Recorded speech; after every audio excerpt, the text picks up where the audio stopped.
کو پہچان سکے نہ ابا کو پہچان سکے. حرام غذاؤں کا لا کر اس کی پیٹ میں اتارنے کا فیصلہ کس کا تھا؟ پھٹے کپڑے چھوٹے کپڑے پہنانے کا فیصلہ کس کا تھا؟ ننگے لباس پہنانے کا فیصلہ کس کا تھا؟ سود پر کمائی کر کے اس کو کھلانے کا فیصلہ کس کا تھا؟ یہ آپ کا میرا تو تھا، اللہ نہ کرے. یہ تو 1.25 مہینے کی نہیں ہوئی تھی، اسے کون مارکیٹ کے اندر لباس پہنانے کے لیے لے کے گیا تھا؟ گودی میں اٹھا کے موٹر سائیکل میں گود میں بٹھا کے لے کے گئے تھے. مارکیٹ کے اندر کپڑے آپ نے پہچان کے اس کو پہنانے کے لیے.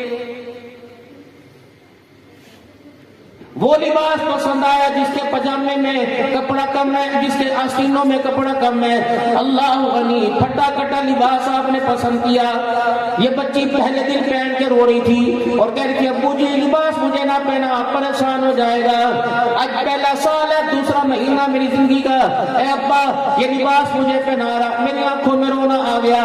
18 سال کی عمر میں جب یہ لباس میں پہن کے آؤں گی تو تیری آنکھوں میں رونا آ جائے گا. نہ پہنا مجھے.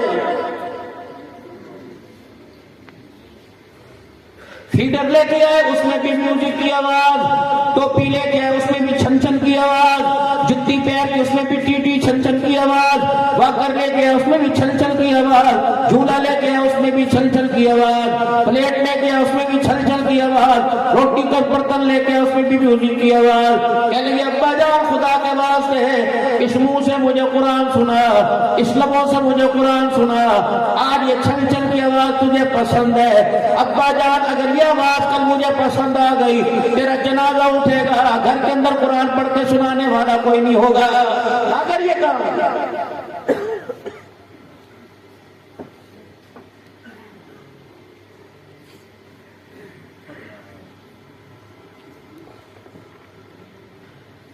آپ نے خود ہی تو فرمایا چھوٹے بڑوں سے اثر لیتے ہیں.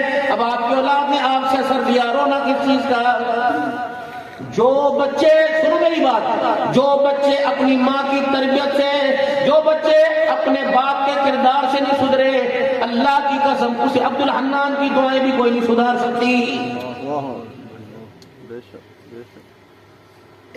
حضرت عمر رضی اللہ تعالی عنہ کے پاس ایک نوجوان آیا اور اس کے ساتھ اس کا بیٹا تھا.